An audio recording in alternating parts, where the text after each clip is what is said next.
Hi, welcome to 40 Under 40 Live. My name is Kellie Thorn and I am the beverage director for Chef Hugh Acheson. I'm based in Atlanta, Georgia, and today we are going to talk about one of my favorite subjects, brandy, and more specifically, we're going to do a little 101 on Armagnac and Cognac. And just to let you know, I will answer any questions you have at the end, so start thinking some up. Now, both Armagnac and Cognac are from the southwestern region of France. Both of them are grape brandies. They're both of great economic significance to their respective regions, and they're both highly regulated by their governing bodies. However, the way that they're produced varies pretty greatly, and even though they're both made from the same raw material, the end result is pretty different.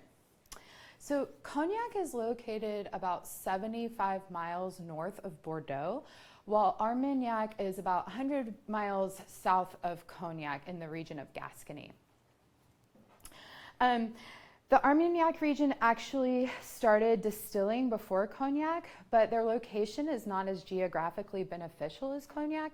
So where Cognac kind of from the onset began as an export, Armagnac was a more locally enjoyed spirit. However, as brandy is becoming a larger category, people are more interested in it in general. We're seeing both of these spirits start to gain a lot of traction, which I think is great. It's really exciting. As I mentioned before, these are both made from grapes. However, the grape varieties used do differ. In Cognac, Uni Blanc reigns supreme. About 98% of the vineyards are comprised of this grape. There are 6 grape types permitted in total, but Uni Blanc is the main grape that you see. In Armagnac, you can use 10 different grape varietals, but there are 4 that are important. Uni Blanc is there, but in addition, there's also Folle Blanche, there's Colombard, and there's Baco. Now, the soils that these grapes all grow in, again, are very different from one another. And even within the Cognac region, it's broken up into 6 different zones or crus. You have Petite Champagne, Grand Champagne, Borderies, Framboise, Bamboise, and Bois Ordinaire. And the soil types within those regions are pretty different. Now, right in the center in Petite and Grand Champagne, it's predominantly a chalky soil.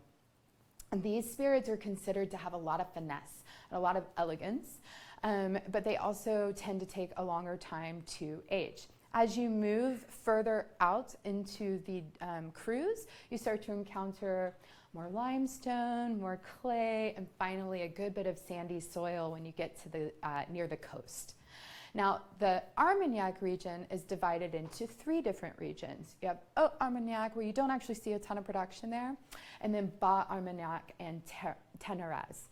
Now, in general, the soils in Armagnac are much sandier, but they do have little like bits of clay. There's more clay in Terroir than there is in Bas Armagnac, but in general, the soils here produce, again, really just beautiful, elegant spirits.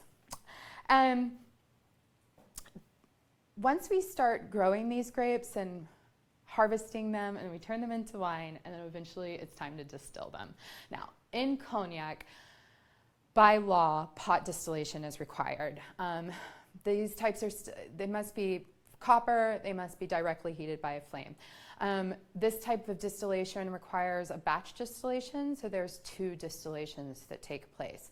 Now, in the case of Armagnac, though pot distillation is allowed, about 95% of all of the distillation is actually done in a single column continuous still. Now, these stills by law must also be made of copper, and they are also directly heated. There are some plate restrictions in there, but as the name kind of hints, this is done in a single distillation. So it's pretty different. Now, in Cognac, once we've distilled the spirit, all spirit comes off the still as clear, colorless, and dry. That's in any spirit's production. We age them. In Cognac, this is required by law. Any spirit that's put out into the market that's called Cognac must have been aged for at least 2 years in oak. The oaks used in these 2 regions are very different. In Cognac, you see Limousin oak, which is oak from a natural forest.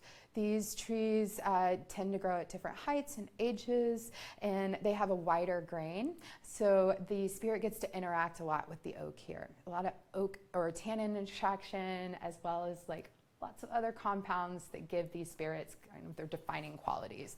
Vanillins, baking spice, things of that nature. There is also another oak called Tronchet that is permitted, or oak that comes from the Tronchet forest. Now these forests are timber forests. Interestingly enough, they were actually planted by this teetotaler named Jean-Baptiste Colbert, and he planted this forest to produce timber for Louis XIV's royal fleet, for warships essentially. And now they're being used instead to make cognac. And I say make brandy and not wars, so that's pretty cool.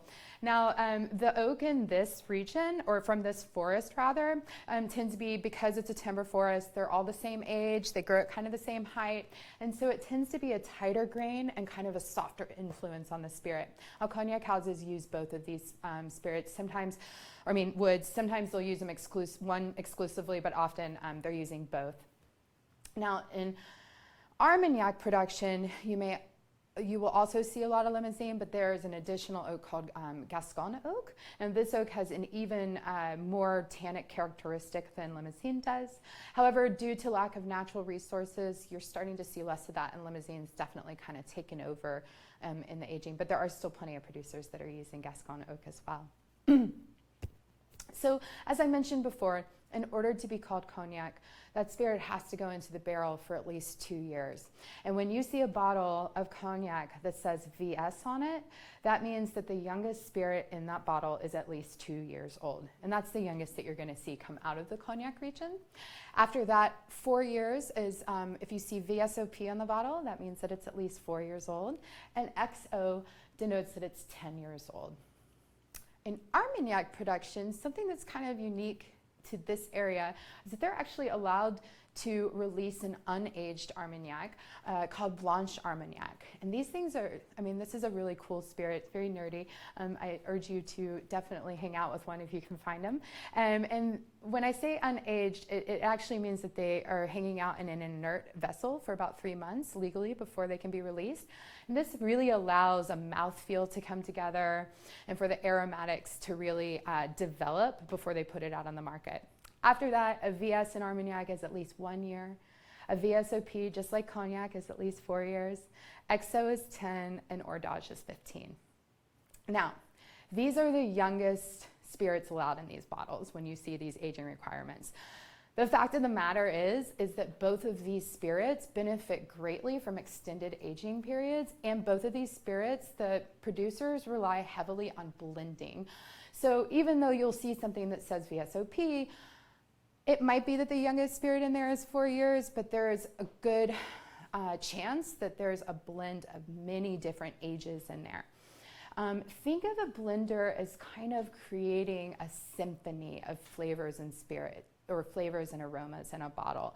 They're going to use sometimes hundreds of different eau de vie, sometimes 10 or 20 to kind of get their desired flavor profile at the end, which is part of the reason that these spirits are so special. And the longer that they age, the more integration of oak you see, the more development of fruit flavors, of flower flavors. You start to get these really deep notes. Sometimes it develops into a phenomenon we call rancio, and these are kind of marked, these flavors, after very long extended periods of aging. You start to see things like mushrooms and soy sauce and forest flora, just really complex and cool. So when you start to take little elements of that and blend it with eau de vies that have really bright fruit flavors or really interesting oak characteristics, you can kind of get this really complex spirit in front of you. And that's what I think of with brandy. I think of it as a journey in the glass. It's an experience. You can kind of really sit down with one of these spirits and spend some time going through the different aromas and flavors that you get because of the fruits, because of the flowers, the spices from the barrel, and then later on the further development of fruit character and integration of oak. Because of these this broad spectrum of flavors, This makes these spirits so much fun to mix with. I love making cocktails with brandies, with cognacs and Armagnac specifically, because there's so much versatility. If you like things that are bitter and boozy, or lots of oak characteristic and vanilla and baking spice, you want to stir it into a Manhattan type cocktail or a old fashioned. Vieux Carrés are a great example. These spirits do really well with that because of their oak aging and their spice. If you want to mix them with fruit juices or make sours with them or anything like that, it's really easy to do that as well because of all the fruit and florality that shines in these spirits when you make things like sidecars. Even something as simple as an Armagnac and Tonic is really special. And I highly recommend that you kind of broaden your horizons in that respect. I mean, cocktail history has shown us that brandy once played a huge part in our classic cocktails, and I think that it still rightfully deserves a place in your home bar and in your cocktail regimen. So today, I've kind of chosen some spirits for us to taste through that give you some examples of the regions and their subregions. The first one that we're going to taste is the Chateau de Peau from the Ténérez in Armagnac. I love this spirit because it's really powerful. It's got great oak characteristic. It's kind of spicy. They're using both uni and faux blanche. And again, because of the clay content in this area of Armagnac, there's really beautiful, bright fruit characteristic as well. This is an 10-year-old spirit, so there's really started to be some great integration, but still a lot of great spice also.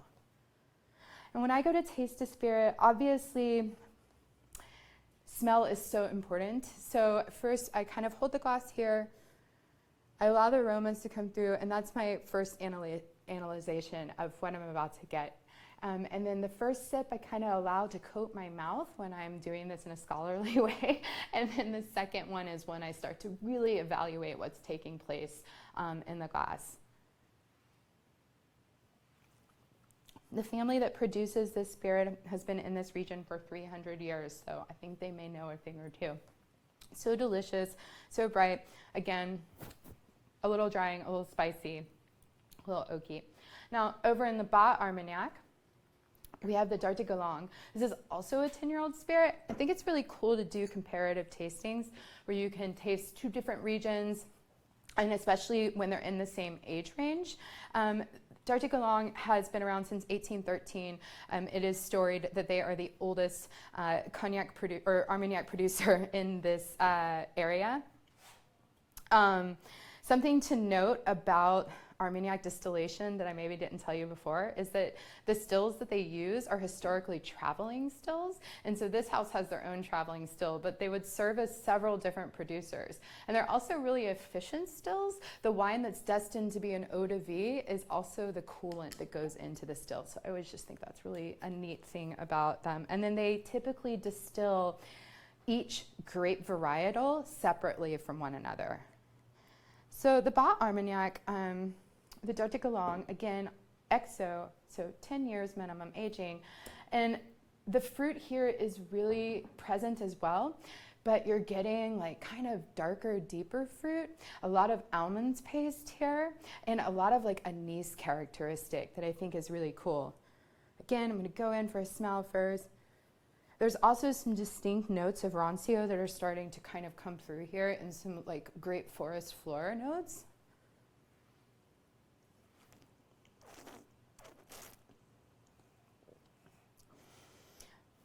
It's so neat to just taste the two of these side by side.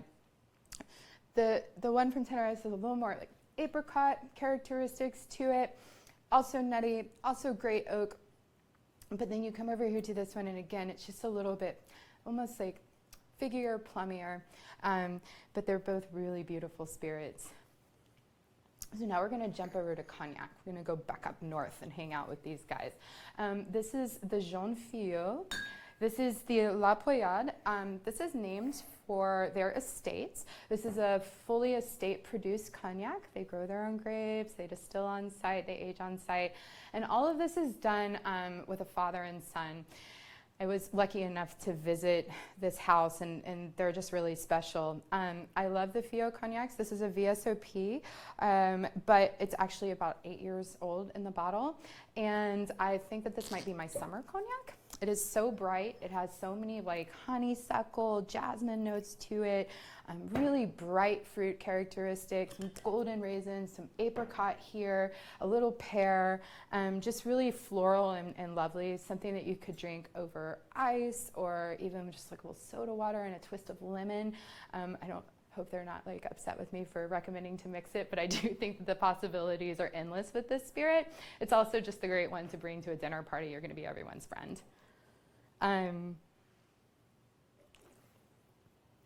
The thing about these spirits is because they're wine-based, they have so many unique characteristics, but they're also really great with food. I love these, like especially a young cognac popped in the freezer and with little potato chips and caviar, or something like foie gras, something like this with like a creme brulee at the end of the night would be awesome, especially if it has like some like fruit preserves over the top. So don't discount the ability to pair brandy with food, by the way. Finally, we are going to taste the Bourgogne cognac. Now, this is really cool because all of these spirits in front of us, and just in general, cognac and Armagnac, I mean, they're very traditional. They've been producing spirits in these regions for the same way for hundreds of years, and respect for that. That's amazing. But it's cool to see that there's some young producers out there, some people who are forward thinking and innovating and doing some kind of neat things that you haven't seen too much before. In the case of Bourgogne, this is a 22-year-old spirit. It's aged in French oak, but you know, at the very ends, they finish it in these 10-liter little micro barrels that have been charred with alligator char. It just like kind of texturally, the impact is like texturally unique. Now, this spirit is 55% ABV, so beware. Maybe mix it with a little water. Maybe don't chug it, but it's so, for being 22 years old, for going under the kind of like aging regimen that it has, it's so bright. It's almost juicy. I mean, it's just got tons of fruit characteristics still. I love that this also comes from the Bois region. My hands are shaky. It also comes from the Bois region. This area where they're growing these grapes are they're known for producing these kind of faster aging spirits and really fruity. And I think that shows here. The fruit characteristic is very bright and really, it's just not necessarily what you would expect coming from a spirit that says it's 22 years old and that it's finished off in these alligator chars. But it's a really unique expression of cognac. And I definitely, along with everything else on this table, highly recommend it.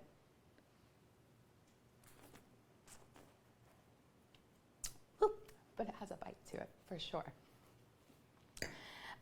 So I think we have some time for questions at this point.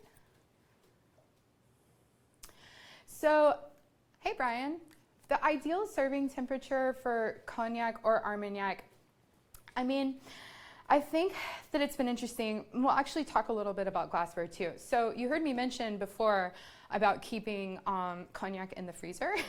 And I do that with young cognacs or with like Blanche Armagnac because by doing this, you kind of, it gives it this like insanely silky round texture that is so pleasant. And then because they have like kind of bright fruit characteristics, it's just like, I mean, it's refreshing. It's really nice.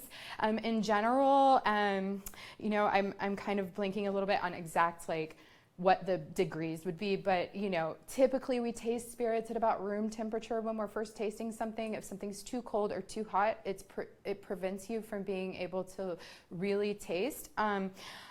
I will say that I, in general, do not recommend like heating brandy or anything along those lines. I think that you're going to kind of lose a lot of the more delicate aromatics if you do that. But at the same time, however you feel like you would best enjoy it. However, when I'm tasting a spirit or analyzing it for the first time, I'm going to taste it neat. Yeah, what temperature should they be stored at? Hi, Amy. You know, again, heat is not the friend of spirit, just like it's not the friend of wine. You don't need to store these as you would a white wine, but I would recommend like cellar temperature of red wine, or just keep them out of the sun. They will fall out of condition if they're exposed to a lot of heat or a lot of sunlight.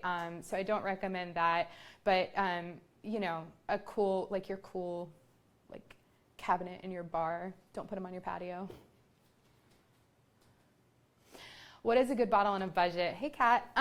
So actually, it depends what your budget is. There are a lot of producers right now who are producing spirits that are specifically designed to be mixed with in both of these categories. And those are going to be like the H. Behind VSOP.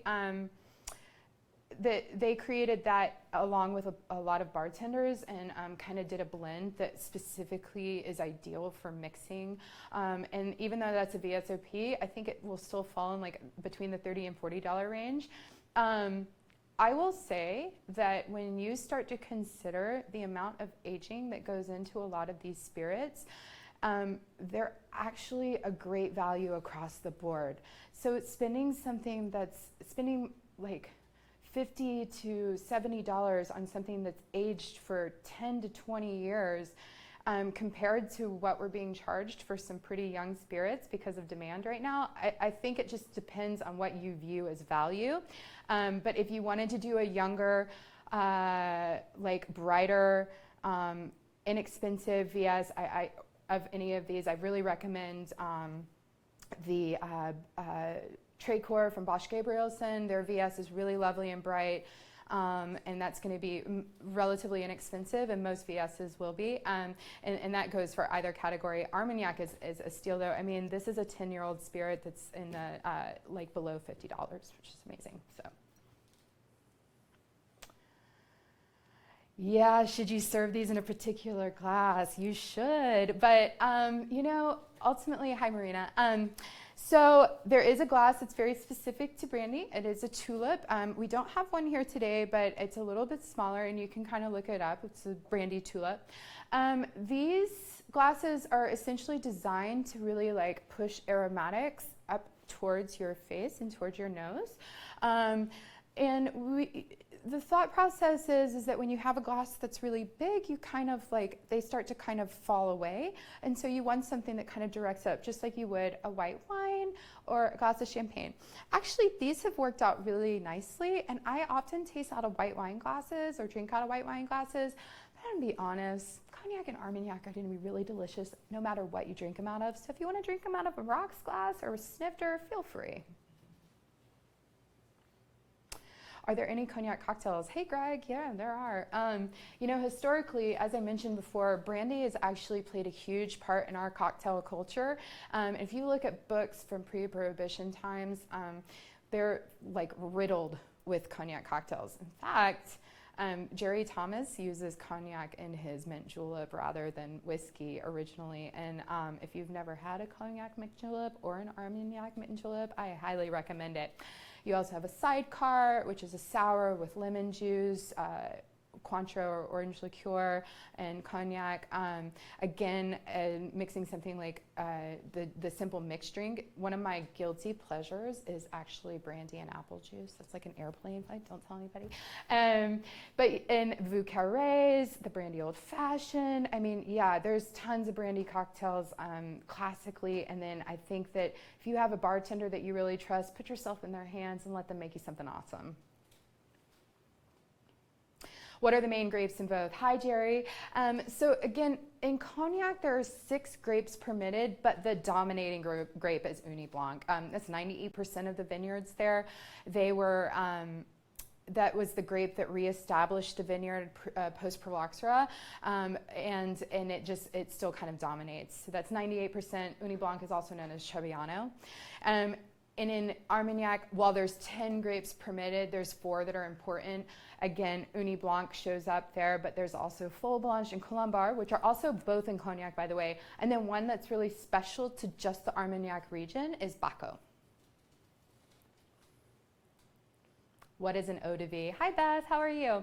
You know, eau de vie, simply translated, means water of life, but what we think of as eau de vie is unaged brandy. So this can be made from any fermented fruit product, and then doesn't see oak aging of any type, but it can be made from any kind of fruit. So when we talk about eau de vie in Cognac, we're talking about unaged grape brandies before they go into barrel, but they can be made from pear, raspberries, all of them. Oh, I'm being told that's all the time we have. Thank you all so much for joining me today. You can follow me at Kellie_Thorn on Instagram. That's Kellie with an I-E and Thorn with no E. And I hope that you learned something today, and I hope that you will go forth and drink lots more brandy. Thank you.